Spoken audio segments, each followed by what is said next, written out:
हरे कृष्णा। आप सभी का हार्दिक स्वागत है आज के श्रीमद् भागवतम कथामृतम में। आज का सत्र बहुत ही इम्पोर्टेंट है। ब्रह्मा जी का विमोहन लीला और साथ में ब्रह्मा जी की प्रार्थनाएं भगवान को प्रसन्न करने के लिए। बहुत ही सुंदर ये दो चैप्टर हैं, तो ध्यानपूर्वक सभी सुनिए। आइए अपने सत्र का शुरुआत करते हैं मंगलाचरण से।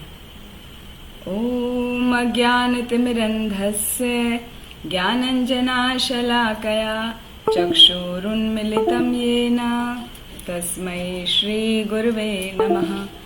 हे कृष्ण करुणा सिन्धो दीनबन्धो जगत्पते गोपेश गोपिकान्त राधाकान्त नमोस्तुते। तप्त कांचन गौरांगी राधे वृंदावनेश्वरी वृषभानुसुते देवी प्रणमामि हरिप्रिये। वाञ्छाकल्पतरुभ्यश्च कृपा सिन्धुभ्य एव च पतितानां पावनेभ्यो वैष्णवेभ्यो नमो नमः। गुरुवे गौरचन्द्राय राधिकाय तदालये कृष्णाय कृष्णभक्ताय तद्भक्ताय नमो नमः। मूकं करोति वाचालं पङ्गुं लङ्घयते गिरिं यत्कृपातमहं वन्दे श्रीगुरुदीनतारणं परमानन्दमाधवं श्रीचैतन्य ईश्वरं। कृष्णाय वासुदेवाय देवकीनन्दनाय च नन्दगोपकुमाराय गोविन्दाय नमो नमः। नमो विष्णुपादाय कृष्णपृष्ठाय भूतले श्रीमते भक्तिवेदान्त स्वामिनिते नामिने। नमस्ते सारस्वते देवे गौरवाणी प्रचारिणे निर्विशेष शून्यवादी पाश्चात्य जय श्री कृष्ण चैतन्य प्रभु नित्यानंदा श्री अद्वैत गदाधर शिवासादि गौर भक्त वृंदा। हरे कृष्णा कृष्णा कृष्णा हरे हरे हरे राम राम राम हरे हरे। ओम नमो भगवते वासुदेवाय। ओम नमो भगवते वासुदेवाय। ओम नमो भगवते वासुदेवाय। नारायणं नमस्कृत्यं नरं चैव नरोत्तमं देवीं सरस्वतीं व्यासं ततो जयं मुदीरयेत्। नष्टप्रायेषु भद्रेषु नित्यं भागवत सेवया भगवती उत्तमा श्लोकैर्भक्तिर्भवति नष्टिकीः। हरे कृष्णा। एक बार फिर आप सभी का हार्दिक स्वागत है आज के श्रीमद् भागवतम कथामृतम में। जैसा कि पिछली बार हमने देखा था अघासुर का वध, हमारा 10वां स्कंद चल रहा है और उसका 12वां अध्याय पिछली बार पूरा हुआ था कि भगवान ने अघासुर का वध किया। भगवान कृष्ण ने अघासुर का वध किया और अघासुर का वध उन्होंने तब किया जब वो 5 वर्ष के थे, कौमारावस्था में थे। और इस घटना का वर्णन किया गया 1 वर्ष के बाद, जब वो 6 वर्ष के हो चुके थे। तो वहां पर परीक्षित महाराज ने सुखदेव गोस्वामी से पूछा कि ऐसा कैसे हुआ, मुझे बहुत उत्कंठा है ये जानने की, कृपया करके आप मुझे बताइए। तो वहां पर सुखदेव गोस्वामी बताने लगे कि ये सब बहुत ही सुंदर वर्णन है भगवान कृष्ण की बाल लीलाओं का, कि भगवान कृष्ण एक बार अपने सभी ग्वालों, मित्रों और सभी बछड़ों के साथ में जंगल गए, वन में गए और वहां पर वो खेल रहे थे। बहुत ही सुंदर वहां पर वर्णन आया, वो किस प्रकार खेल रहे हैं, उन्होंने किस प्रकार अलंकार धारण किए हुए हैं, वो पिछली सत्र में सुन सकते हैं। अभी लेंगे तो बहुत ज्यादा समय हो जाएगा। फिर जब वो खेल रहे थे उसके बाद में, अघासुर का वध होने के बाद में, जब वो वहां पर बैठकर, उनको भूख लगी, वो बैठकर खाने लगे, तो उसका भी बहुत सुंदर वर्णन है कि इस प्रकार बैठे हैं जैसे कमल का पुष्प होता है। भगवान श्री कृष्ण बीच में बैठे हैं और सारे ग्वाल बाल उनके चारों तरफ बैठे हैं। तो बहुत ही आनंद के साथ अपना कृष्ण को खिला रहे हैं और खा रहे हैं। तो इस तरह उनका जो प्रेम पूर्वक आदान प्रदान है खाने का, वो ब्रह्मा जी ऊपर से देख रहे थे सभी देवताओं के साथ में। सभी देवतागण ऊपर से देख रहे थे ना, जब अघासुर का वध हुआ था तो पुष्प की वर्षा की थी, तुरंत ही ये खाने वाला एपिसोड हुआ। तो ब्रह्मा जी ने जब देखा ये कैसे भगवान है, ये कैसे परम पुरुष हैं जो सभी अपने मित्रों का मुख का निकला झूठा भी खा रहे हैं। वो तो यज्ञ में अर्पित किया हुआ भोजन खाकर ही संतुष्ट होते हैं, तो ये कैसे खा रहे हैं। तो उस लीला को देखकर वो चकरा गए, विमोहित हो गए। और उन्होंने ये जानने के लिए कि ये वास्तव में परम पुरुष श्री कृष्ण का ही बाल रूप है, वो ही मतलब स्वयं है या कोई अन्य बालक है, तो ये देखने के लिए उन्होंने क्या किया, जो बछड़े यमुना के किनारे जल पी रहे थे और थोड़ा सा वो दूरी पे चले गए थे हरी हरी घास खाने के लिए, तो वो ब्रह्मा जी ने उन सभी बछड़ों को चोरी कर लिया। वो चोरी करके अपना ले गए ब्रह्मलोक में।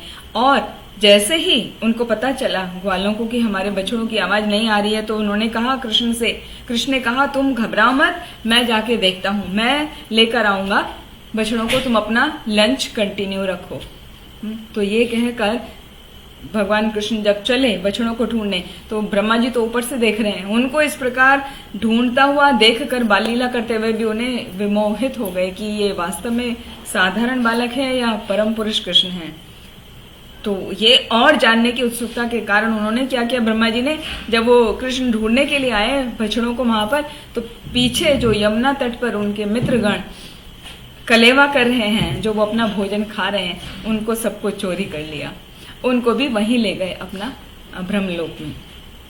और जब कृष्ण वापस आए तो उन्होंने देखा कि यहाँ तो अभी मेरे मित्रगण भी नहीं हैं, और यहाँ से हम आज शुरू करेंगे, इतना हमने पिछली बार देख लिया था। तो जब कृष्ण भगवान ने देखा कि यहाँ पर मेरे मित्रगण भी नहीं हैं और बछड़ों की भी चोरी हो चुकी है, तो वो तो परम पुरुष हैं, वो तो भगवान है, वो तुरंत समझ गए कि हो ना हो ये जरूर ब्रह्मा की करी हुई लीला है। वो विमोहित हो गए हैं, है ना, भ्रमित हो गए हैं, क्योंकि ब्रह्मा भी एक जीव है और ये जीव का धर्म है, धर्म नहीं वो उसका दोष है कि वो 4 प्रकार के दोषों से घिरा होता है। एक होता है वो सामान्य तौर पे गलती जरूर करता है, वो मोहग्रस्त रहता है, उसमें धोखा देने की प्रवृत्ति होती है और उसकी सभी इंद्रियां अपूर्ण होती हैं। तो ब्रह्मा जी भी उन दोषों से मुक्त नहीं हैं, वो भ्रमित हो गए, वो मोहग्रस्त हो गए और विप्रलिप्सा, हाँ, धोखा देने की प्रवृत्ति, वो अपने आप को धोखा दे रहे हैं। वो उन्हें लग रहा है कि कृष्ण को और उनके मित्रों को छिपा के मैं उनको धोखा दे रहा हूं। और कर्ण पाटव कहा जाता है अपूर्ण इंद्रिया, तो ये चारों दोष ब्रह्मा जी के अंदर भी हैं। तो ब्रह्मा जी उस दोषों के कारण विमोहित होकर वो अपना बालकों को ले गए।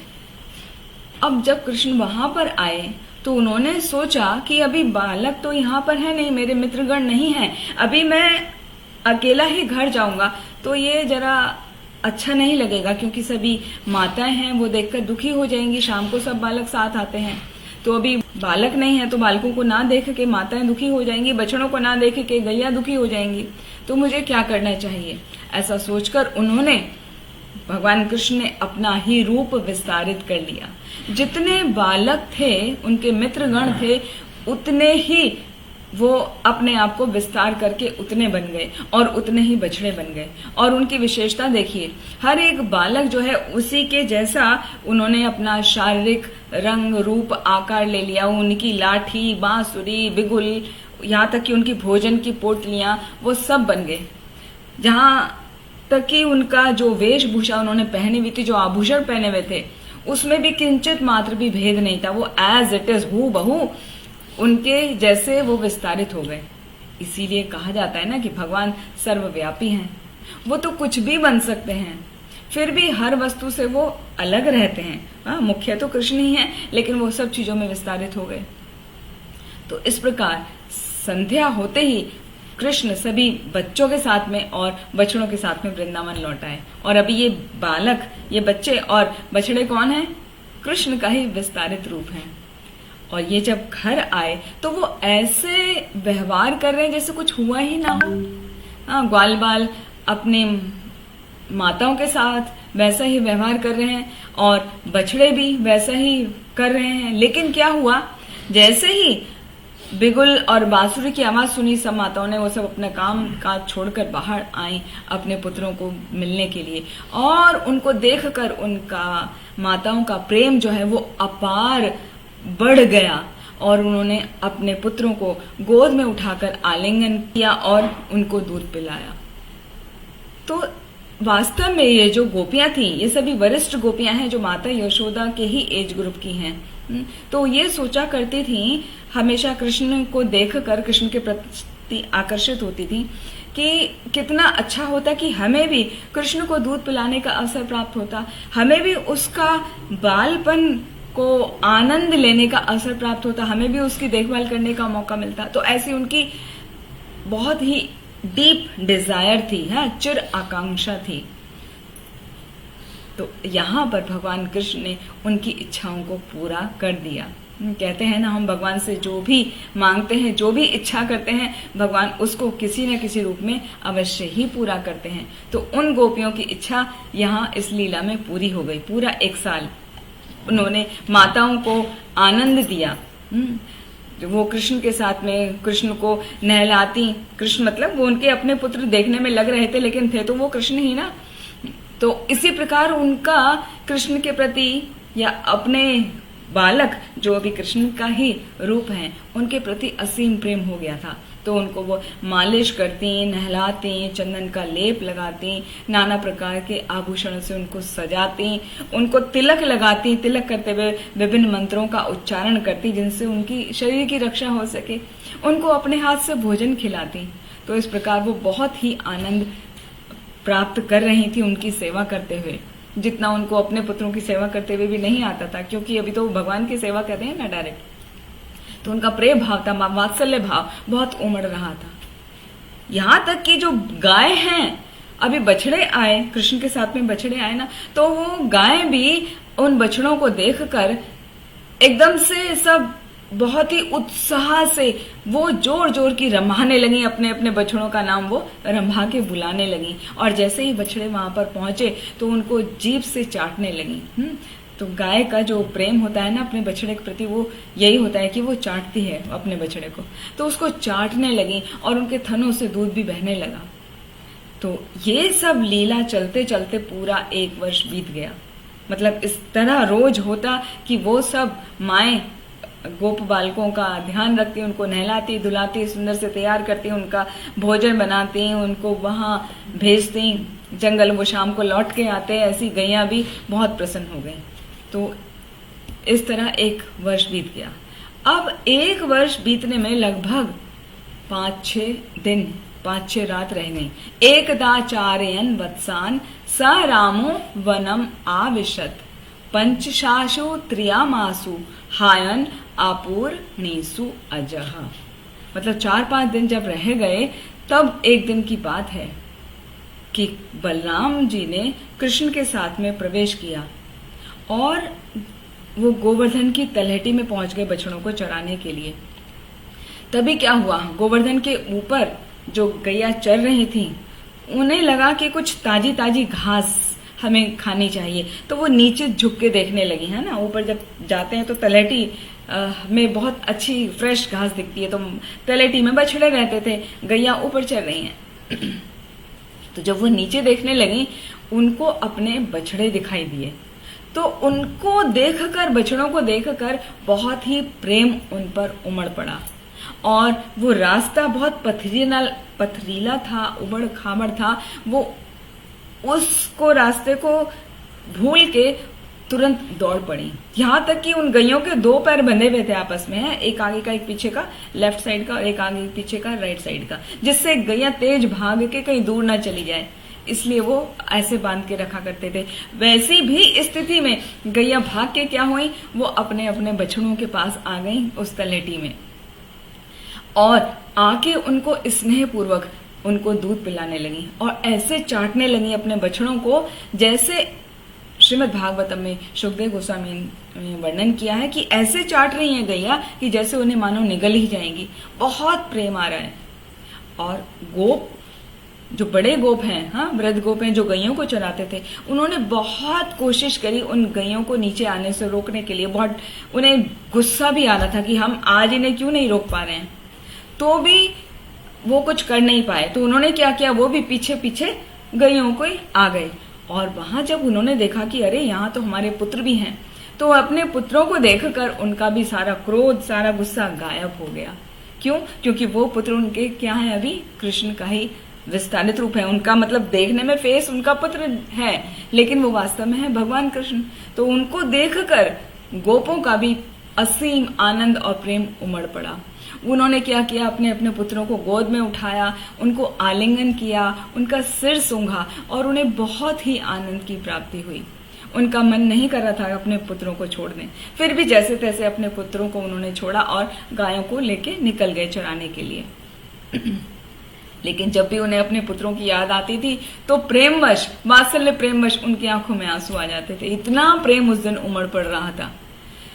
तो जब बलदेव जी ने ये देखा कि ये हो क्या रहा है, बड़ा आश्चर्य की बात है कि बछड़े ये बड़े हो चुके और इस वर्ष में गायों ने नए बछड़ों को भी जन्म दिया। तो होता क्या है, गाय के बछड़े जब बड़े हो जाते हैं तो वो बछड़े दूध नहीं पीते हैं, बड़े बछड़े गाय का दूध नहीं पीते हैं। तो लेकिन आज क्या हुआ, बलदेव जी भी विस्मित हो गए कि इन्होंने तो जो अभी नए बछड़े जन्मे हैं उनको भी छोड़ दिया और ये बड़े बछड़ों को दूध पिलाया गैयों ने। वो सब नीचे आ गई और यहाँ तक कि जो वृंदावन वासी हैं वो भी ऐसे आके अपने पुत्रों को आलिंगन कर रहे हैं जैसे उनका पुत्र अभी 5 वर्ष का ही हो, और अभी तो 6 वर्ष के हो गए ये। तो जैसे जैसे उम्र बढ़ती है उतना ज्यादा अटैचमेंट, बॉडीली जो अटैचमेंट है वो थोड़ा सा कम होने लगता है, तो दूसरे तरीके से प्रेम आता है। और उन्हें लगा बलराम जी को कि ये गाय बछड़े का प्रेम और जो गोप हैं उनका अपने बालकों के प्रति प्रेम तो ठीक है, यहाँ तक कि मुझे भी आजकल ये जितने भी गोप कुमार हैं, जो बच्चे हैं वो, और जितने भी बछड़े हैं, इन सब के प्रति मेरा भी कुछ अपार ही प्रेम हो रहा है आजकल। कहीं ऐसा तो नहीं किसी प्रकार की कोई माया है, कहीं कोई राक्षसी माया तो नहीं या कोई देवी माया तो नहीं। और फिर सोचने लगे कि जरूर ही ये तो मेरे स्वामी कृष्ण की ही माया है, क्योंकि वो ही मुझे भ्रमित कर सकते हैं और कोई मुझे भ्रमित करने की किसी में इतनी शक्ति नहीं है कि मुझे भ्रमित कर दे। तो बलराम जी ऐसा सोच ही रहे थे तो उनको दिव्य दृष्टि प्राप्त हुई। क्या, कृष्ण ने उनको दिव्य दृष्टि दी। तो वो स्पष्ट रूप से देख पाए कि सारे बछड़े और बच्चे वो क्या है, वो कृष्ण का ही अवतार हैं। बछड़े जो हैं वो मानते थे कि ये सब बच्चे महान देवता हैं और बछड़े जो हैं नारद मुनि जैसे ऋषि रहे होंगे पिछले जन्म में। लेकिन आज तो मुझे स्पष्ट दिखाई दे रहा है कि ये सब कृष्णा आप ही का विस्तार है, ये सब आप ही का ऐश्वर्य है।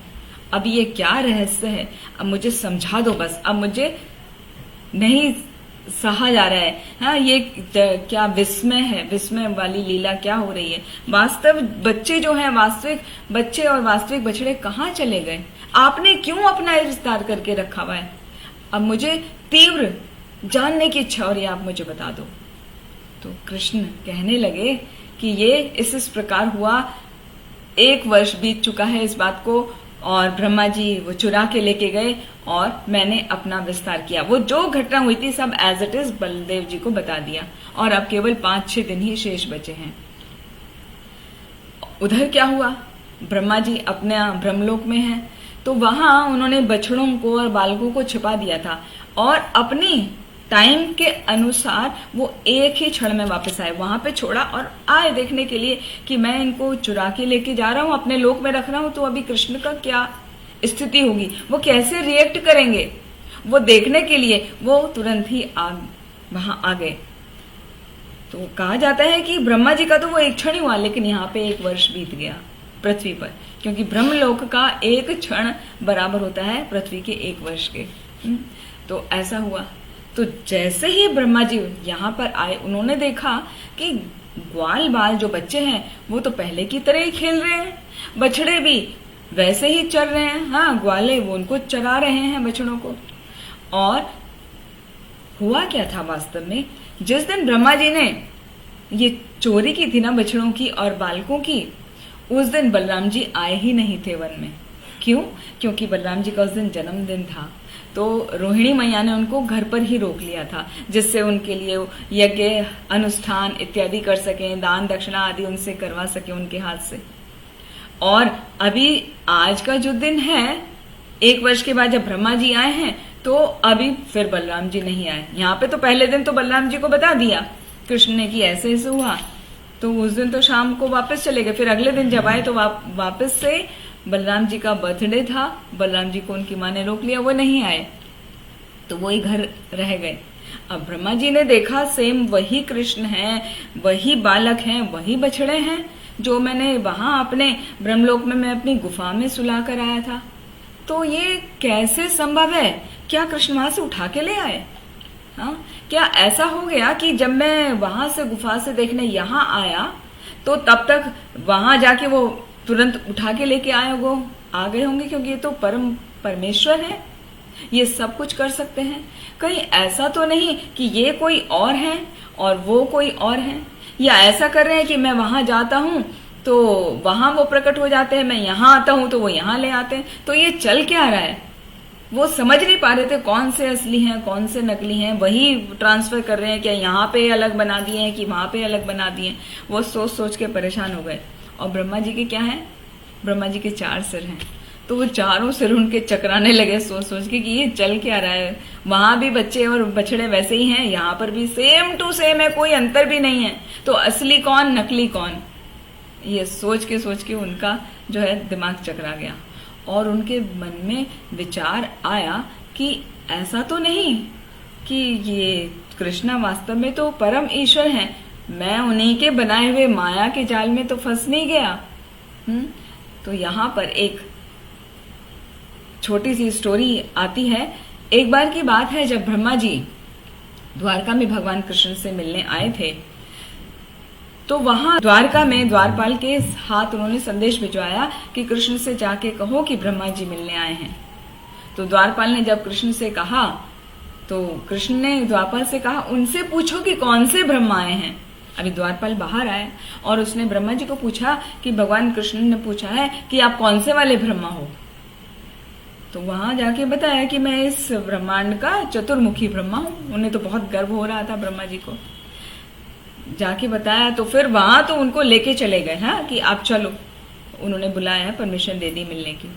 अभी जब अंदर जाके देखते हैं तो सबसे पहले ब्रह्मा जी ने कृष्ण को प्रश्न पूछा कि आपने ऐसा क्यों पूछा कि कौन से वाले ब्रह्मा, क्या मेरे अलावा भी कोई ब्रह्मा है? तभी तुरंत ही कृष्ण ने सभी ब्रह्मांडों से अलग अलग ब्रह्मा जी को बुला डाला और वो सभी तुरंत प्रकट हो गए। तो कोई 10 सिर वाले ब्रह्मा जी हैं, कोई 20 सिर वाले हैं, कोई 100 सिर वाले हैं, कोई लाखों सिर वाले ब्रह्मा जी हैं, और सभी वहां पे प्रकट हो गए। सभी क्या कर रहे हैं? एक साथ कृष्ण को प्रणाम कर रहे हैं। तो उनका जो साउंड हो रही है ना, उनके प्रणाम करने के जो मुकुट हैं, वो इतने सारे, जैसे कहा जाता है ना भगवत गीता में आता है ट्यूमल्टुअस साउंड, बहुत ही तेज ध्वनि जो सहन ना हो, ऐसी ध्वनि वहां पर उत्पन्न हो गई। और वो सब देखकर ब्रह्मा जी चकरा गए कि ये क्या है। उनको लगा कि ये सब तो ऐसा है, अनेक अनेक हाथियों के बीच में मैं तो एक मच्छर जैसा हूं। तो उनको लगा ये तो मैं तो अपने ही माया जाल में फंस गया आज तो, क्योंकि भगवत गीता में जैसे भगवान कहते हैं ना, मम माया दुरत्यया, मेरी माया को पार करना आसान नहीं है। जो कोई व्यक्ति भगवान के प्रति शरणागत हो जाता है वो ही भगवान की माया को पार कर सकता है, अन्यथा नहीं। तो हुआ क्या, जब कोई व्यक्ति, यहाँ पर एक एनालॉजी से समझाया है कि जब कोई व्यक्ति अपने से श्रेष्ठ व्यक्ति पर अपनी शक्ति का प्रयोग करता है ना, तो उसे हमेशा पराजय का ही सामना करना पड़ता है। जैसे वर्णन आता है, तम्याम तमोवत नौहारम खद्योत आर्ची इव अर्हनि महति इतर माया एयशम निहंती आत्मनि युंजतः। अर्थात जैसे अंधेरी रात में जुगनू चमकता है, लेकिन यदि वो जुगनू सूर्य के प्रकाश में आ जाए, दिन में आ जाए, तो उस जुगनू के प्रकाश का कोई महत्व नहीं होता। इसी तरह कोई निकृष्ट व्यक्ति अपनी यदि योग शक्ति दिखाए किसी महान शक्तिशाली व्यक्ति के सामने, तो उसकी योग शक्ति कुछ नहीं कर पाती, वो व्यर्थ हो जाती है। और यहाँ पर निकृष्ट शक्ति वाले व्यक्ति की तुलना करी गई है ब्रह्मा जी से, और महान शक्तिशाली व्यक्ति की तुलना है भगवान कृष्ण से। तो जैसे जुगनू का प्रकाश सूर्य के प्रकाश के सामने कोई वैल्यू नहीं रखता, उसी प्रकार ब्रह्मा जी की योग शक्ति जो है वो एकदम तुच्छ हो गई। उन्हें ऐसा लगा कि मैं तो एक छोटे से मच्छर जैसा हो गया, मेरा तो कुछ वो ही नहीं है। और तभी देखते देखते ये सब तो उनका भ्रम टूट गया, क्योंकि उन्हें पता चल गया कि मैं अकेला ब्रह्मा नहीं हूं, यहाँ तो कितने सारे अनंत अनंत ब्रह्मांडों के हर एक एक ब्रह्मा है। और उन्होंने पीछे मुड़ के जब देखा, हाँ ये तो स्टोरी कोट करी थी ना यहाँ पे, तो ब्रह्मा जी ने जब पीछे मुड़ के देखा कि ग्वाल बाल और बछड़े अभी सब कैसे हो गए, वो सब चतुर्भुज नारायण के रूप में परिवर्तित हो गए। और वो सब बालक भी और बछड़े भी कैसे हैं, सभी काले घने रंग के बादलों जैसे हैं। उन सभी ने पीत कलर का पीत वस्त्र पहने हुए हैं, रेशमी पीत वस्त्र जो चमक रहा है। सभी के हाथ में शंख चक्र गदा और पद्म है। सभी ने सिरों पर अपने सुंदर मुकुट धारण किया है। सभी के वक्ष स्थल पर श्रीवत्स का चिन्ह है, जो कि भगवान नारायण के दाहिने वक्ष स्थल के ऊपरी भाग पर होता है। जो सुनहरे बालों की एक रोमावली होती है, जो वास्तव में लक्ष्मी जी का स्थान है। तो वो सब रूप प्रकट हुए ऐसे जैसे स्वयं नारायण है, कृष्ण है, और साथ ही वो विभिन्न प्रकार के आभूषणों से सुसज्जित हैं। उन्होंने कुंडल पहने हैं, बाजूबंद पहने हैं, कौस्तुभ मणि पहनी है, कंगन, नुपुर, कमर में कमर पट्टी, कमरबंद, और गर्दन पे 3 शंख के समान रेखाएं हैं। वो सब इतने सुंदर प्रतीत हो रहे हैं। तो यहाँ पर वर्णन किया गया है कि हालांकि जो वैकुंठवासी होते हैं वो सभी इसी रूप में प्रकट होते हैं, लेकिन वैकुंठवासी जो हैं और भगवान में सिर्फ 2 चीज का अंतर है कि भगवान में जो ओरिजिनल भगवान कृष्ण है उनमें श्रीवत्स का चिन्ह होता है, नारायण जो है, और कौस्तुभमणि होती है। वो कौस्तुभमणि और श्रीवत्स का चिन्ह वैकुंठवासियों में नहीं होता। बाकी वैकुंठवासी हूबहू नारायण जैसे ही दिखते हैं। तो अभी यहाँ पर तो श्रीवत्स का चिन्ह भी दिख रहा है और कौस्तुभमणि भी दिखाई दे रही है। तो उनको पता चल गया ब्रह्मा जी को कि ये सब क्या है, स्वयं नारायण ही विस्तार किए हैं अपने रूपों को। तो वो सभी को ध्यान से देखने लगे, सिर से नख तक, सिर से पैर तक देखने लगे। और उन्होंने देखा, ब्रह्मा जी ने, कि सभी के चरणों पर भक्तों द्वारा चढ़ाई हुई तुलसी और फूल, तुलसी की जो मंजरी होती हैं, उनको चढ़ाया है, भक्तों ने उनकी पूजा की है। और वो सभी विष्णु रूप जो हैं वो सभी अपने भक्तों पर कृपा दृष्टि कर रहे हैं। और चतुर्मुखी ब्रह्मा जो हैं उनको लेकर उन्हें ऐसा प्रतीत हुआ कि सर्वाधिक तुच्छ घास के पत्ते तक सब तो उनकी पूजा कर रहे हैं, और मैं क्या कर रहा हूं, सभी उनके लिए संगीत और नृत्य कर रहे हैं। उनका सभी विष्णु मूर्तियों का ऐसा ऐश्वर्य योग शक्ति देखकर वो चकरा गए। तो उन्होंने देखा, ब्रह्मा जी ने और देखा कि काल के जो सहायक हैं, स्वभाव, संस्कार, स्नेह, कर्म और प्रकृति के 3 गुण, ये सब मूर्तिमान रूप लेकर उन विष्णु मूर्तियों की पूजा कर रहे थे। कहने का अर्थ है कि हर कोई वहां उन बालक जो अभी भगवान विष्णु का रूप धारण कर चुके हैं उनकी पूजा में लगे हैं। यहाँ पर सुखदेव गोस्वामी और जो आचार्य हैं उन्होंने बताया है कि सारे जीव वास्तव में विभिन्न विभिन्न प्रकार से भगवान कृष्ण की पूजा करते हैं, सेवा करते हैं, लेकिन जब कोई कृष्ण भावना भावित होकर सेवा करता है तो उसकी सेवा पूर्ण हो जाती है, पूर्ण रूप से प्रकट हो जाती है। जैसे एक फूल होता है, वो कली है, कली में कोई खुशबू ऐसा नहीं होती, लेकिन जब वो कली खिल जाती है तो वो बहुत सुंदर दिखता है फूल, और वो सुगंध बिखेरता है, अपना सुंदरता बिखेरता है। ऐसे ही जो कृष्ण भावना भावित व्यक्ति होता है उसका जो असली स्वरूप है, भक्त का स्वरूप, वो बहुत ही प्रिय हो जाता है सभी को। विष्णु मूर्तियों के जो सभी बालकों, अभी बालक कैसे हो गए, विष्णु मूर्ति जैसे हो गए हैं, मतलब भगवान विष्णु का ही स्वरूप उन्होंने प्राप्त कर लिया। तो उनका प्रभाव को देखकर ब्रह्मा जी भौचक के रह गए और कुछ ही क्षण में उन्हें लगा कि मेरी आंखें चौंधी आ रही हैं, मुझे कुछ दिखाई नहीं दे रहा है अभी, इतनी उनकी स्थिति हो गई। तो ब्रह्मा जी पर दया करके भगवान श्री कृष्ण ने अपनी योग माया का पर्दा हटा लिया। तो ब्रह्मा जी फिर अपने चेतना में लौट आए। हाँ, जो वो अनकॉन्शियस जैसे हो गए, उन्हें कुछ दिख ही नहीं रहा, वो नेत्रहीन ऐसे हो गए, बिल्कुल जैसे आंखें चुंदी जाती है ना, कुछ समय दिखता ही नहीं। जैसे आप चमकते सूर्य की तरफ यदि एक मिनट भी देख लें, 1 मिनट से भी कम समय यदि आप देख लें, तो उसके बाद आप कुछ भी इधर उधर देखें, आपको कुछ नहीं दिखाई देता। तो वैसी स्थिति ब्रह्मा जी की हो गई, वो एकदम अनकॉन्शियस हो गए और उनको कुछ नहीं दिख रहा है। तब भगवान श्री कृष्ण ने अपनी योग माया का पर्दा हटा लिया, तो उनको चेतना आई, ब्रह्मा जी को चेतना आई। उन्हें ऐसा लगा कि मैं पुनर्जीवित हो गया हूं और बड़ी मुश्किल से अपनी आंखों को खोला और आंखों को खोल के वो जाने कि ये तो मेरे कृष्ण, ये तो मेरे भगवान हैं। जैसा कि चैतन्य चरितामृत में बताया गया है, एकले ईश्वर कृष्ण आर सब भृत्या, यारे ये छे नाचाए से तेछे करे नृत्या। वास्तव में कृष्ण ही एक अकेले भगवान हैं, बाकी सब उनके अंग स्वरूप हैं। तो जैसा भगवान नचाते हैं, भक्त को नाचना पड़ता है, सभी जीवों को वैसे ही नाचना पड़ता है।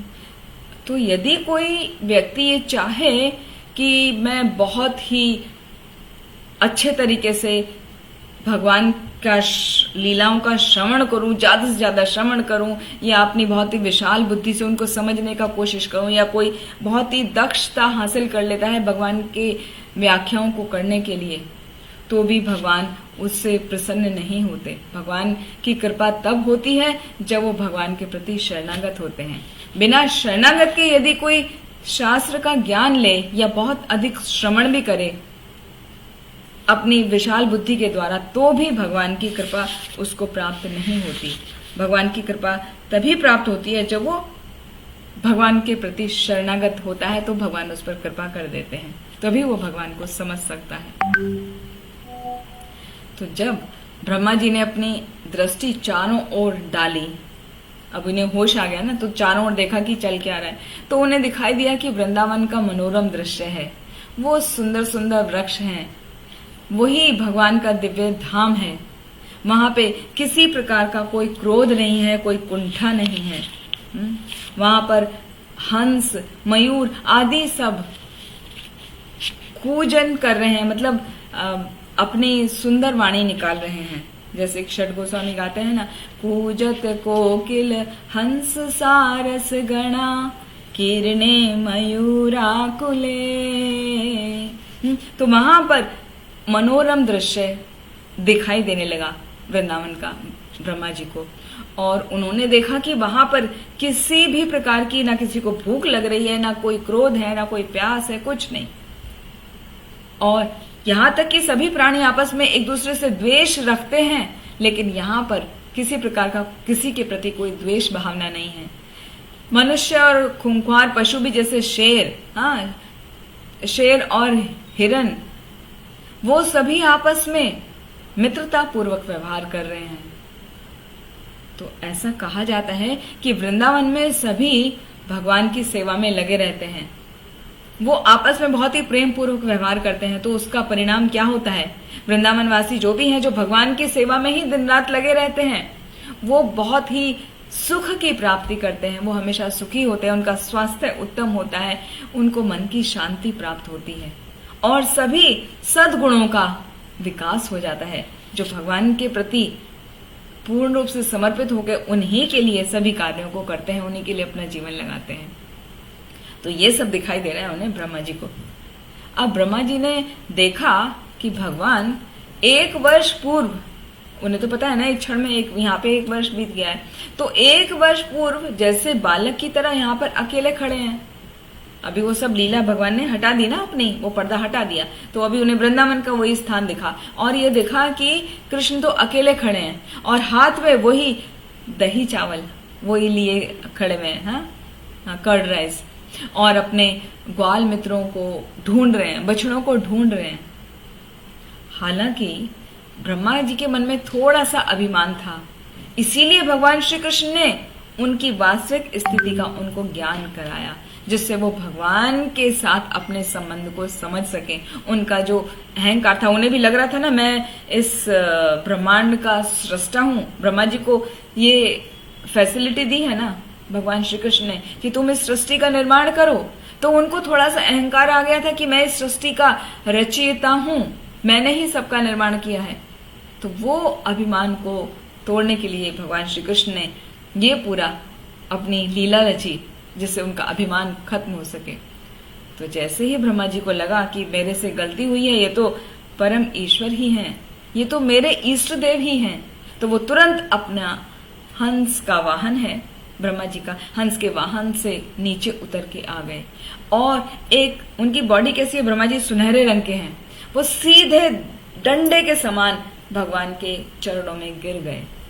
तो उसी को कहा जाता है दंडवत प्रणाम। तो दंडवत प्रणाम जो आया है, यहाँ ब्रह्मा जी के प्रणाम करने के ही रेफरेंस से आता है, जो हम यूज करते हैं सभी को, हरे कृष्णा दंडवत प्रणाम।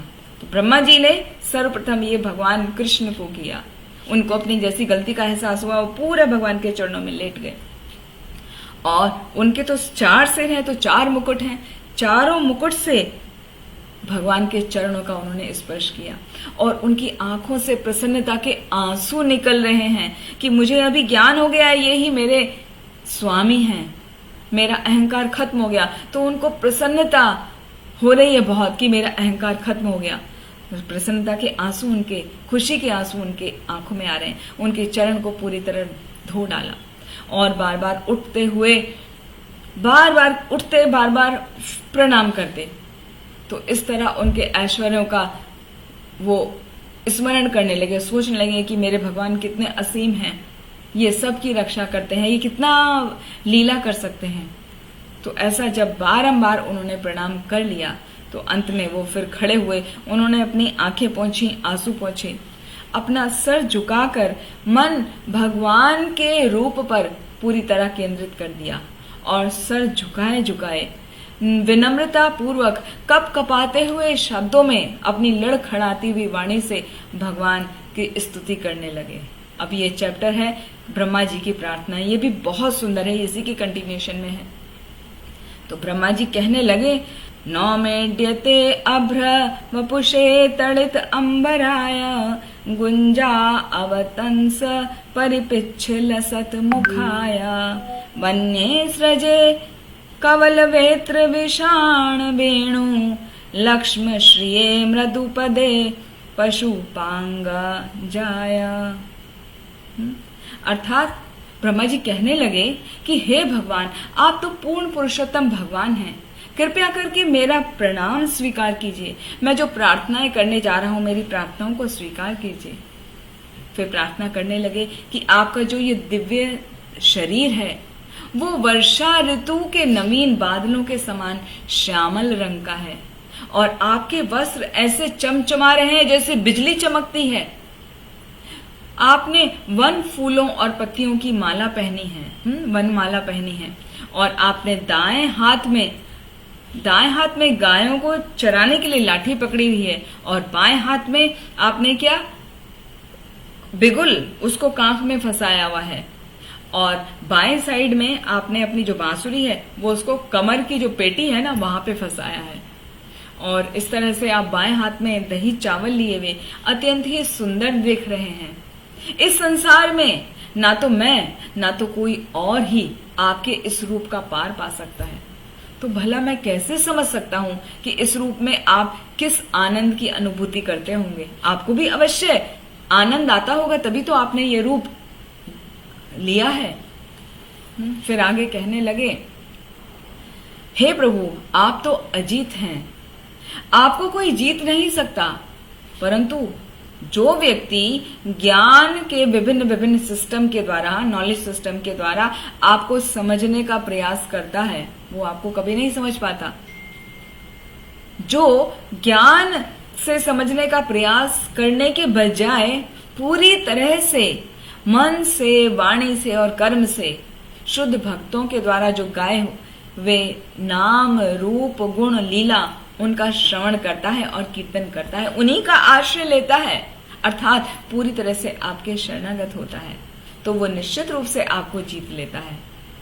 और यदि कोई व्यक्ति भक्ति का मार्ग छोड़कर ज्ञान का मार्ग को स्वीकार करता है तो उसे इच्छित फल कभी प्राप्त नहीं हो पाता। जैसे गेहूं जब भूसा निकाला जाता है, गेहूं उससे निकाला जाता है उसके फली से, तो क्या होता है, भूसा भूसा पीछे बचता है। तो यदि कोई भूसे को पीटे और पीट के सोचे कि इसमें से गेहूं निकल आएगा, तो क्या निकलेगा? नहीं, उसका हाथ ही दर्द करने लगेगा और भूसा जो उड़ेगा उसको, उससे सब नाक में जाएगा, उसको छींके आएंगी, उसको प्रॉब्लम होगी, उसको कहने का अर्थ है उसको कष्टों का ही सामना करना पड़ेगा। जैसे यदि कोई भूसे को पीटता है उसको गेहूं नहीं मिलेगा, उसको केवल कष्ट मिलेगा, उसी प्रकार यदि कोई भक्ति के मार्ग को छोड़कर ज्ञान के मार्ग को स्वीकार करता है तो उसे सिवाय कष्टों का सामना करने के और कुछ नहीं मिलता।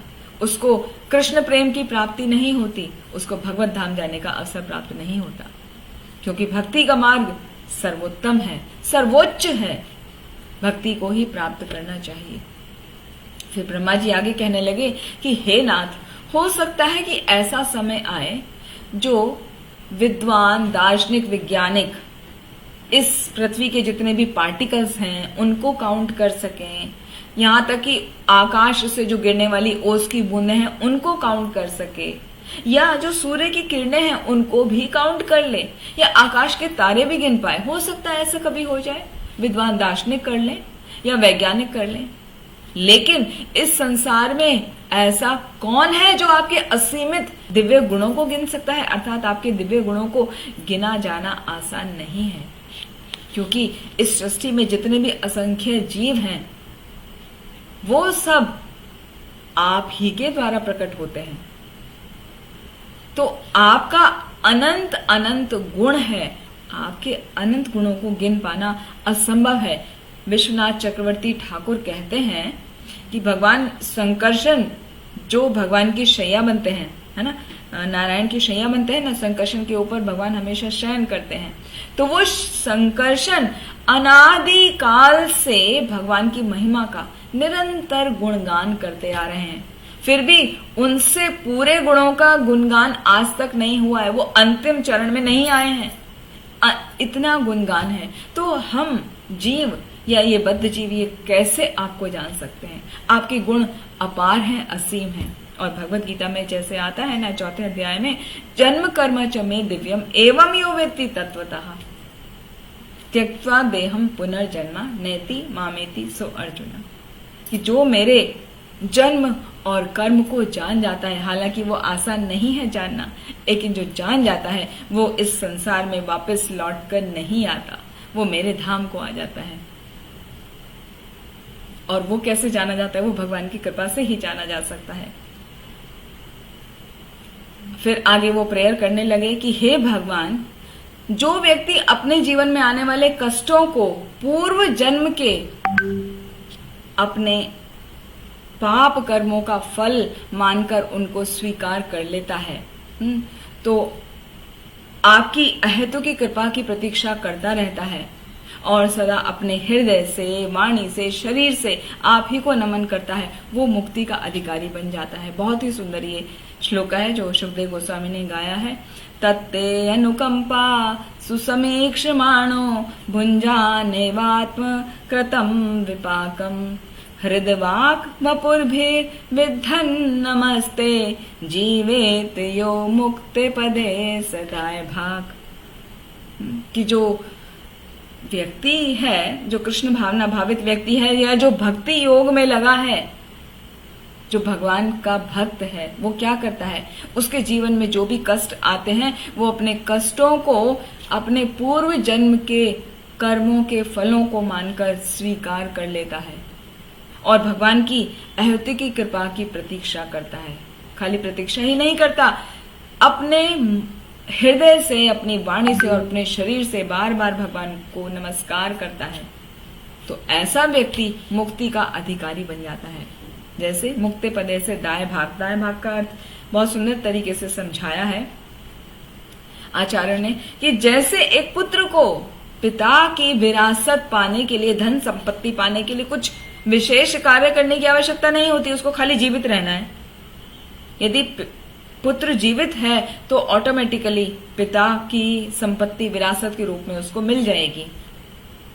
तो इसी प्रकार जब भक्त भगवान के ही लिए हृदय से, वाणी से, शरीर से उनकी अहुति की कृपा की प्रतीक्षा करता रहता है, उन्हीं के प्रति शरणागत रहता है, तो इस प्रकार वो मुक्ति का अधिकारी बन जाता है। और जो योग का पालन करते हैं, कृष्ण कॉन्शियसनेस को अपना आधार बनाते हैं, तो उसे भगवत कृपा अवश्य ही प्राप्त होती है, वो भगवत धाम अवश्य ही जाता है। ये तत्व अनुकंपा, ये जो श्लोक है ये ब्रह्मा जी गा रहे हैं, ब्रह्मा जी ने गाया है, तो कितना इंपॉर्टेंट है। फिर आगे ब्रह्मा जी कह रहे हैं कि हे भगवान, जरा मेरी धृष्टता को तो देखो, मैंने कितनी बड़ी गलती करी कि मैंने अपनी शक्ति से आपकी शक्ति को परखने का प्रयास किया, लेकिन आपकी तुलना में मैं क्या हूं? मैं तो एक छोटी चिंगारी के समान हूं। जैसे सूर्य के सामने जुगनू नहीं इफेक्टिव होता, ऐसे ही अग्नि के सामने चिंगारी है।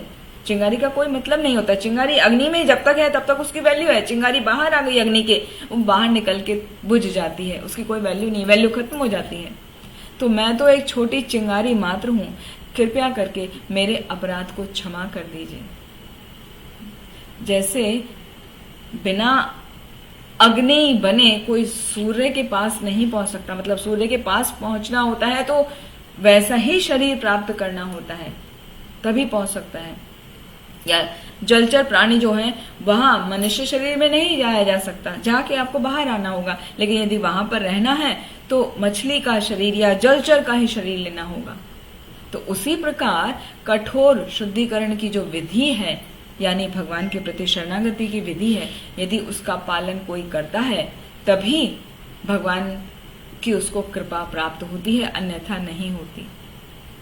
तो भले ही शुद्धिकरण की जो प्रक्रिया है वो बहुत ही कष्टदायक लगती हो, लेकिन वो फिर भी करनी चाहिए, ये समझकर कि वो शुद्धिकरण की जो प्रोसेस है, प्रक्रिया है, वो उसी के द्वारा हम शुद्ध होंगे, भगवान की कृपा प्राप्त होगी।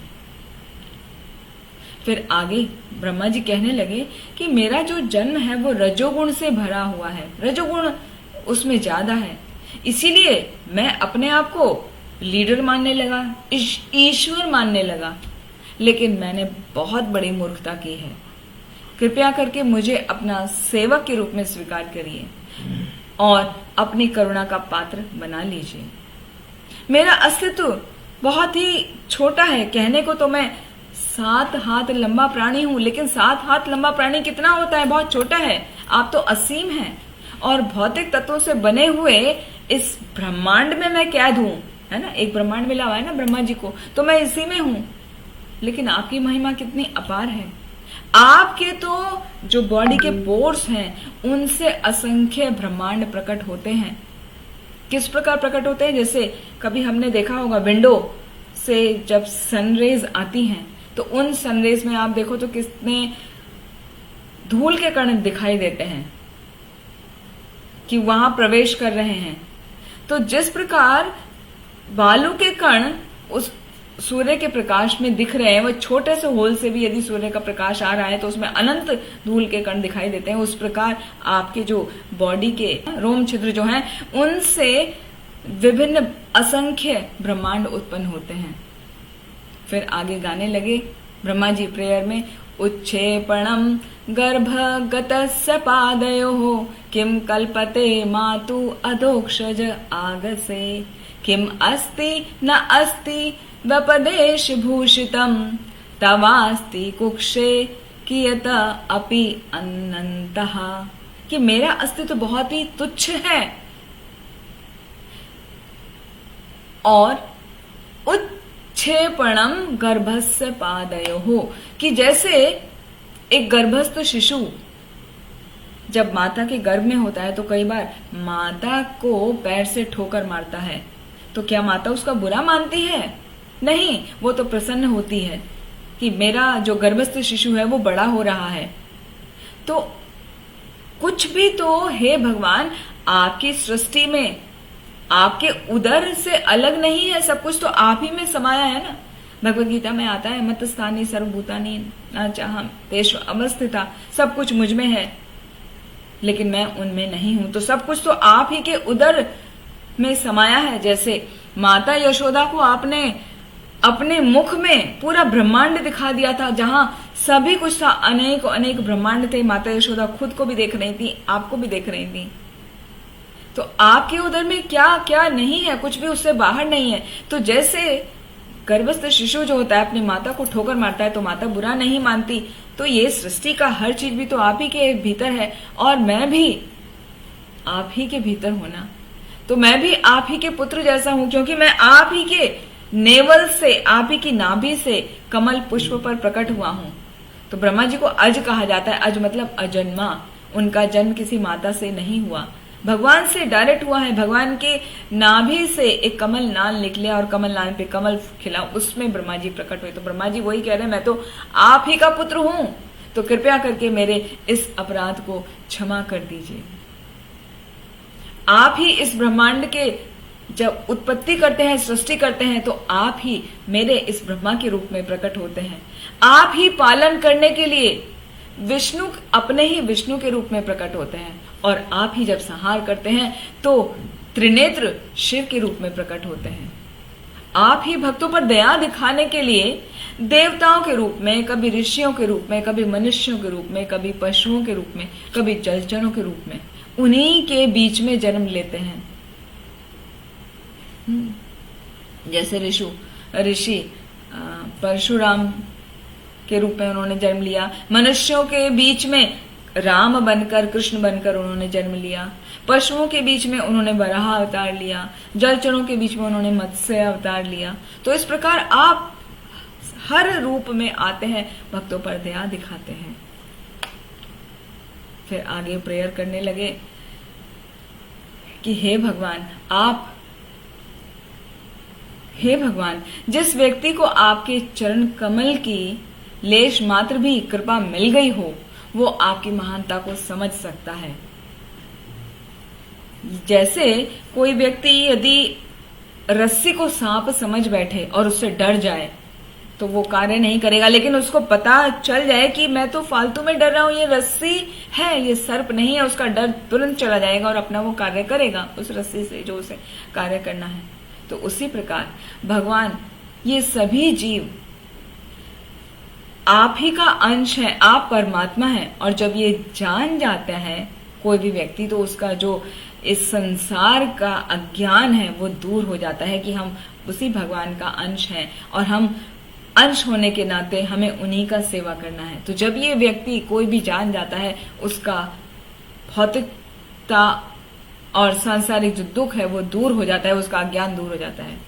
इसलिए भगवान, मैं ये प्रार्थना करता हूं कि मुझे इस जन्म या अगले जन्म में आप महान भक्तों में ही गिने, महान भक्तों में गिने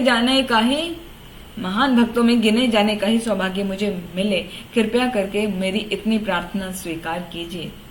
ये वृंदावन की गोपियां और गाय तो कितने सौभाग्यशाली हैं कि आपने उनके बीच उनके बच्चों, बालकों के रूप में और उनके बछड़ों के रूप में जन्म लिया। उनके रूप में आप विस्तारित हुए, हाँ, गैयों का दूध पिया। तो वो नंद महाराज और वो सब ग्वाले भी कितने भाग्यशाली हैं, आप उन सब के बंधु, मित्र, पुत्र बन बैठे।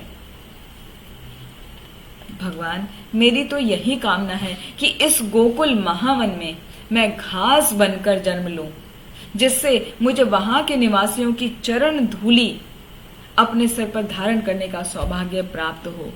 चरणाभिषेकम, उनके चरणों की जो रज है उससे मेरा अभिषेक होता रहे, वो सौभाग्य मुझे प्राप्त हो। परंतु यदि मैं, आपको लगता है कि ये सौभाग्य के योग्य हूं ही नहीं, तो कृपया करके मुझे वृंदावन के सीमा के बाहर वो घास बना दीजिए, जिससे कभी भक्त वृंदावन के बाहर जाए तो वो अपने पैरों के मुझे नीचे रौंद दें, तो मेरा जो अभिमान है वो पूरा समाप्त हो जाएगा। और इसी के जैसी प्रेयर भक्ति विनोद ठाकुर कहते हैं, गाते हैं, उनका एक भजन है, जन्माओ भी मोर इच्छा यदि तोरा, भकत ग्रहे जनी जन्म हो मोर, कीट जन्मा हो यथा तु वदास, बहिर्मुख ब्रह्मा जन्मे नहीं आश, मानस देह गेहो जो किछु मोर, अर्पिलु तु आपदे नंद किशोर। उस भजन में बहुत सुंदर भक्ति विनोद ठाकुर ने अपना भाव प्रकट किया है कि मेरा मन, मानस, देह, ग्रह, मेरा शरीर, जो भी कुछ है, तन मन, सब कुछ मैं आप ही को अर्पित करता हूँ। हे कृष्ण, आप ही को अर्पित करता हूँ। और मैं ये इच्छा करता हूँ कि यदि मेरा दोबारा कभी जन्म हो तो मेरी केवल एक ही इच्छा है कि मुझे भक्त के घर में मुझे जन्म मिले, जिससे मैं आपकी सेवा कर सकूं। यहां तक कि यदि मैंने कोई अच्छा कार्य नहीं किया, मुझे कीट की योनि में ही जन्म लेना पड़े, एक कीट बनना पड़े, कीट जन्मो हो यथा तुवा दास, तो भी उस घर में जन्म मिले, उस वहां पर मैं कीट बन के आऊं कि आपका मैं दास बन सकूं, क्योंकि बहिर्मुख ब्रह्मा जन्मे नहीं आश। जैसे यहाँ पर ब्रह्मा आपसे बहिर्मुख हो गए, उन्होंने अपना अस्तित्व आपके अस्तित्व से ऊपर समझ लिया, आपको चेक करने की कोशिश किया, उन्होंने आपके ऊपर क्वेश्चन मार्क लगाया, हाँ, कि आप परम ईश्वर हैं कि आप साधारण बालक हैं। तो ऐसा स्थिति ब्रह्मा जी की हो गई, बहिर्मुख। ऐसा मुझे नहीं चाहिए, भले ही मुझे कीट जन्म मिले, लेकिन मुझे सदा अपना दास बना के रखिए, और ऐसे भक्त के घर में जन्म दीजिए यदि मेरा जन्म होना है दोबारा, जहां मैं आपकी सेवा में लग सकूं। तो ये भक्त का भाव होता है। फिर आगे कहने लगे ब्रह्मा जी भगवान श्री कृष्ण से, तावद रागादयस्तेनः तावत कारागृहं ग्रहम्, तावतं मोहम् अंघ्रि निगडः यावत कृष्ण न ते जनः। अर्थात तावत रागादया स्तेनः, स्तेन कहते हैं चोर को। जिस किसी व्यक्ति को विभिन्न सांसारिक अटैचमेंट होता है, आसक्ति होती है, वो आसक्ति कैसी होती है, उसकी इच्छाएं और जो उसकी आसक्तियां हैं वो चोर लुटेरे के समान है उस व्यक्ति के लिए जो आपका भक्त नहीं बनता। तो जब तक जो व्यक्ति आपका भक्त नहीं बनता, उसकी जितनी भी सांसारिक अटैचमेंट हैं, उसकी जो डिजायर है वो चोर के समान उसको लूट लेती हैं। और तावत कारागृहम ग्रहम, उसका घर जो है वो कैसे कारागृह, कारागृह कहते हैं जेल को, जेल के समान हो जाता है। तावत मोह अंग्री निगड़ यावत कृष्णा ते जना, जो आपका भक्त नहीं बनता वो क्या करता है, वो अपने परिजन जो उसके रिलेटिव्स हैं उनके प्रति उसकी जो स्नेह भरी भावनाएं होती हैं वो बेड़ियों के समान हो जाती है, वो उनको नहीं काट पाता। जैसे कैदी बेड़ियों को नहीं काट पाता, बेड़ियां बहुत मोटी होती हैं। तो जो व्यक्ति भक्त नहीं बनता, उसकी मैटीरियल अटैचमेंट उसको चोर की तरह उसको लूटते रहते हैं, उसका घर उसके लिए जेल बन जाता है, उसके जो परिवार वाले हैं, उसके जो रिलेटिव्स हैं, उनके प्रति जो उसकी स्नेह भरी भावनाएं हैं वो बेड़ियों के समान है, तो वो काट देनी चाहिए। फिर आगे बोलते हैं ब्रह्मा जी, ऐसे बहुत से लोग हैं जो कहते हैं कि मैं कृष्ण के बारे में सब कुछ जानता हूं, हाँ, जानंत एव जानंतु किम बहु उक्त्वा न मे प्रभो, मैं सब कुछ जानता हूं कृष्ण के बारे में, मुझे मत बताओ। मनसो वपुषो वाचो वैभवम तब गोचरः, कि वो कुछ भी जाने कुछ भी समझे, लेकिन मेरा तो प्रश्न है, यहां तक मेरा प्रश्न है कि मैं इस विषय में कुछ नहीं कहना चाहता। जो कोई कह रहा है कहने दो, मैं तो खाली इतना ही कहना चाहता हूं कि आपका ऐश्वर्य मेरे मन, मेरे शरीर और मेरी शब्दों की पहुंच से पूरी तरह परे है। मैं आपको नहीं जान सकता, भले ही कोई कितना भी कहे कि मैं कृष्ण के बारे में सब कुछ जानता हूं।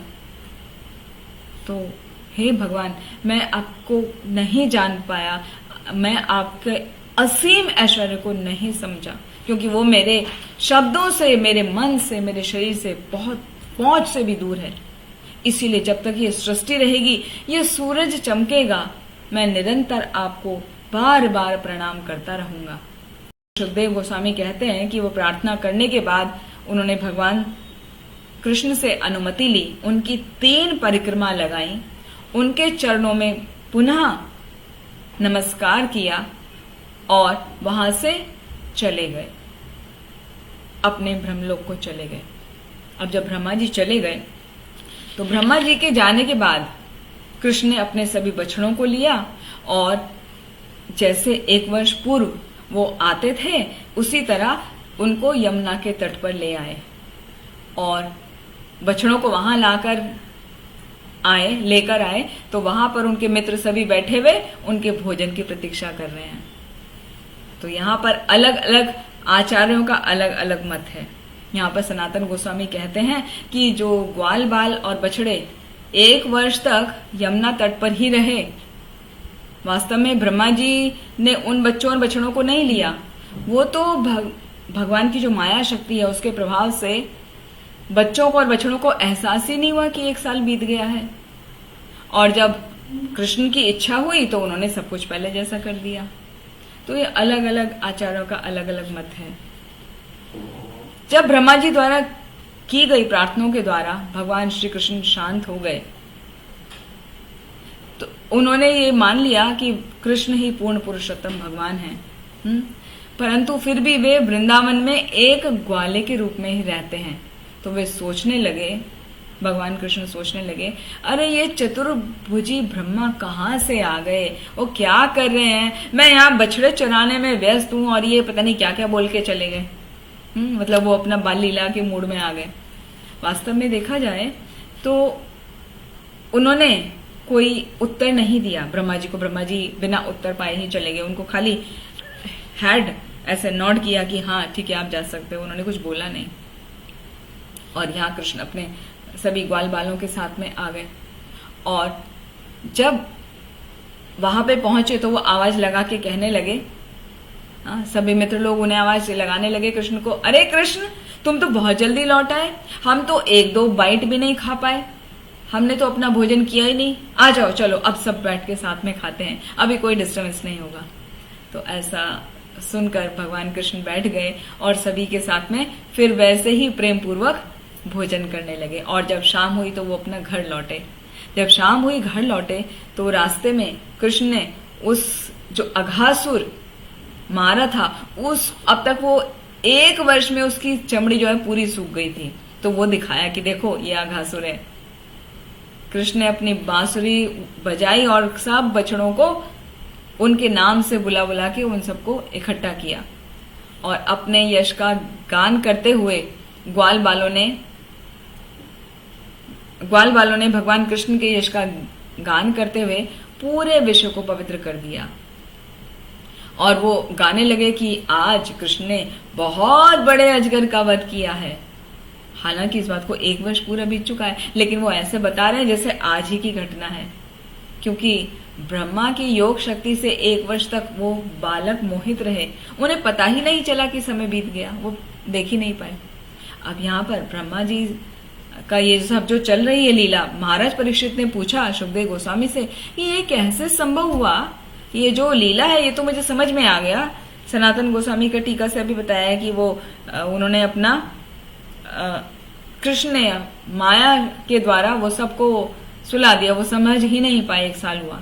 लेकिन अभी तो आपने बताया कि वो सब वार्तालाप हुआ, गोपियों के हृदय में कृष्ण के प्रति अपने पुत्रों से भी ज्यादा प्रेम आ गया था, गैयों ने भी उनको अपने बछड़ों को अत्यधिक प्रेम किया बहुत, और यहाँ तक कि बलदेव जी को भी वो महसूस हुआ था ना। तो वो सब क्या है, वो सब मैं कैसे समझूं? तो सुखदेव गोस्वामी कहने लगे कि हे राजन, प्रत्येक प्राणी को वास्तव में अपने आप से सबसे अधिक प्रेम होता है। तो आप अपने आप से, अपनी आत्मा से प्रेम होने के कारण ही व्यक्ति अपने बच्चों, अपनी संपत्ति से प्रेम करता है। वास्तव में देखा जाए तो ये सब वस्तुएं ही उसके आत्मा का ही विस्तारित रूप होती हैं। उसी के द्वारा तो वो अर्निंग करता है, वो सब चीजें वो बनाता है। तो ये जो विस्तारित रूप है, उसी के कारण क्या होता है, कई बार देखा गया है कि अपने देश और अपने परिवार के लिए बलिदान करते हैं, न्यौछावर कर देते हैं, लेकिन वो वास्तव में जो फॉल्स ईगो है उसको सेटिस्फाई करने के लिए करते हैं। यहां तक जबकि दूसरी तरफ देखा जाए, अलग तरीके के लोग होते हैं जो अपने वृद्ध माता पिता को वृद्धाश्रम में भेज देते हैं, उन्हें कोई मतलब नहीं होता। हाँ, या भ्रूण में ही गर्भस्थ शिशु की हत्या कर दी जाती है। तो कुछ भी है, वास्तविकता ये है कि प्रत्येक जीव जो है वो बद्ध है। जब तक वो भक्त नहीं बना तब तक वो बद्ध है। बद्ध आत्मा वो स्थूल और सूक्ष्म स्वार्थ के स्तर पर ही कार्य करता रहता है, इसमें कोई दो राय नहीं है। हर व्यक्ति सूक्ष्म और स्थूल स्तर पर स्वार्थी होता है। स्थूल मतलब बिग लेवल पर और सूक्ष्म मतलब छोटे लेवल पर। कोई भी व्यक्ति स्वार्थ से बचा नहीं है, केवल भक्त ही उससे बच पाता है, क्योंकि वो अपने लिए कुछ नहीं करता, वो सब कुछ करता है भगवान के लिए। तो सुखदेव गोस्वामी आगे कहने लगे कि जो लोग अपने शरीर को ही आत्मा मानते हैं, वो अपने शरीर से ही जुड़ी हुई वस्तुओं को कभी भी शरीर से ज्यादा महत्व नहीं देते। बद्धजीव क्या करते हैं, अपने शरीर को सर्वाधिक महत्वपूर्ण मानते हैं और उसकी संतुष्टि के लिए इस संपूर्ण संसार को भी दांव पे लगाने से नहीं झिझकते। वास्तव में देखा जाए तो हमें जो भी वस्तु प्रिय है वो भगवान कृष्ण की ही शक्ति है और स्वयं श्री कृष्ण ही परम ईश्वर हैं। तो हमें अनुभव करना चाहिए कि इस संसार में जो कुछ भी हमें अट्रैक्ट कर रहा है, जो भी अच्छा लग रहा है, वो भगवान श्री कृष्ण का ही तेज है, भगवान श्री कृष्ण के ही ऐश्वर्य का प्रभाव है। उसी के कारण हमें वो प्रिय लग रहा है, अन्यथा कुछ नहीं। तो जो कुछ भी प्रिय लग रहा है वो भगवान की ही शक्ति है। फिर लास्ट में यहाँ पर सुखदेव गोस्वामी बहुत सुंदर श्लोका आता है। यहाँ बताते हैं, समाश्रिताये पद पल्लव प्लवम महत पदम पुण्य यशो मुरारे भवाम्बुधि बस पदम परम पदम पदम पदम यद विपदाम न तेषाम। पदम पदम यद विपदाम न तेषाम, कि ये जो भौतिक संसार है, यहाँ पर पग पग पर कष्ट ही कष्ट हैं, विपदाएं ही विपदाएं हैं। तो जो मनुष्य भगवान मुकुंद के चरण रूपी जो नौका है उसको स्वीकार कर लेते हैं, उसकी शरणागति ले लेते हैं, उन लोगों के लिए भव सागर जो कष्टों से भरा हुआ है, कदम कदम पर कष्ट हैं, वो सब एक ऐसे हो जाता है, बछड़े के खुर के में जो पानी जमा होता है वो उतना सागर सिमट के रह जाता है। भवाम्बुधि, वो भव सागर जो है वो कितना रह जाता है, वत्स पदम, जो बछड़े के खुर के जो निशान होता है ना, उसमें कितना पानी भरा होता है, कोई भी बच्चा भी आसानी से लांग जाता है। तो इतना संसार का कष्ट वो इतना सिमट के रह जाता है यदि कोई भगवान के चरणों की शरण ले लेता है, उस चरण रूपी नौका को स्वीकार कर लेता है, और ऐसे मनुष्य को वैकुंठ का पद प्राप्त होता है। ना कि उन लोगों को जो इस भौतिक संसार में अपने आप आगे बढ़ने का सोचते रहते हैं, उन्हें पदम हर पग पर कष्ट ही और विपदाओं का ही सामना करना पड़ता है। तो इस प्रकार ये अध्याय यहीं पर समाप्त हुआ, और इसमें श्रुतिफल लास्ट में बताया सुखदेव गोस्वामी ने, जिसका वर्णन सनातन गोस्वामी करते हैं कि जो भी ये 3 अध्याय जो है, अघासुर वध, ब्रह्म विमोहन लीला और ब्रह्मा जी की प्रार्थनाएं, इन तीनों चैप्टरों की जो लीला है उनका श्रवण करता है, कीर्तन करता है, मतलब बार बार सुनता है और उसको पढ़ता है, गाता है, तो उसको आध्यात्मिक सिद्धि अवश्य ही प्राप्त होती है। इसी के साथ ये अध्याय यहीं पर समाप्त हुआ।